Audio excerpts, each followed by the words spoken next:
नमस्कार दोस्तों हर साल की तरह अमेरिका की अंतर्राष्ट्रीय धार्मिक स्वतंत्रता आयोग यूनाइटेड नेशन जो रिपोर्ट है रिलीजियस फ्रीडम के ऊपर उसको भारत ने फिर से रिजेक्ट कर दिया और करेगा क्या। उसमें भारत की जो अल्पसंख्यकों के ऊपर बीजेपी सरकार आरएसएस ने जो अत्याचार किए हैं सारे के सारे उसके बारे में विस्तार से बताया गया है। और भारत सरकार ने कहा कि ये जो है गलत तरीके से फैक्ट्स को पेश करती है, ये मोटिवेटेड नैरेटिव है। लेकिन सच तो ये है कि जो ये रिपोर्ट कह रही है वो पूरा सच है, वो आधा भी सच नहीं है।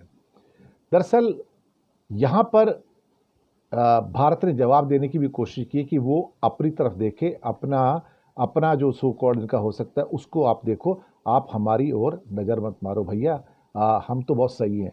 लेकिन भारत सरकार ने कहना है कि ये तो हमारे साथ खिलवाड़ किया जा रहा है। लेकिन वो हर बार की तरह, और उसमें तो सारे के सारे जो केसेस हैं वो भी दिए जाते हैं कि भाई कहाँ कहाँ, मणिपुर तो उसमें आता ही आता है, इसमें तो कोई शक वाली बात नहीं है। और भारत के सेक्शन में लिखा है कि भारत के धार्मिक अल्पसंख्यकों और पूजा स्थलों के खिलाफ हमले भड़काने के लिए गलत सूचना और भ्रामक सूचनाओं का इस्तेमाल किया गया है, यानी कि बीजेपी आरएसएस वाले करते हैं। उनका कहना है कि धार्मिक स्वतंत्रता के व्यवस्थित, निरंतर और गंभीर उल्लंघन में शामिल होने के लिए भारत विदेश विशेष चिंता का विषय है और इसको नॉमिनेट किया जाता है।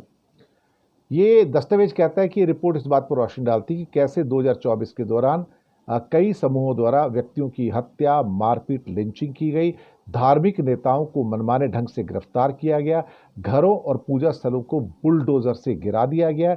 ये घटनाएं धार्मिक आज़ादी का गंभीर रूप से उल्लंघन है। मणिपुर के बारे में तो खैर बात हो रही है, वो भी कही है। और ये जो चीज़ें निकल कर आ रही हैं ये भारत को तंग करती, क्योंकि ये रिपोर्ट्स जब आती है ना तो ये बहुत लंबी दूरी तक जाती हैं। और मुझे लगता है कि ख़ासतौर से जो इसमें रिपोर्ट्स के अंदर जो बात की जाती है वो बिल्कुल सच है और भारत को बर्दाश्त नहीं होती है। दरअसल ये जो रिलीजियस फ्रीडम की जो रिपोर्ट आती है इसमें भारत में जो अल्पसंख्यकों के ऊपर जो जुल्म किए जा रहे हैं, मुसलमानों पे, सिखों पे, ईसाइयों पे, वो तो दुनिया में जग जाहिर है। तो इंटरनेशनल रिलीजियस फ्रीडम रिपोर्ट जो है वो भारत के बारे में जो सही स्थिति है उसके बयान करती है। और इसको फ्रीडम हाउस और ह्यूमन राइट्स वॉच के जो वहाँ पे धार्मिक स्वतंत्रता के मुद्दे हैं उसको भी वहाँ पर तैयार किया जाता है और उसके बाद उनकी रैंकिंग तय की जाती है।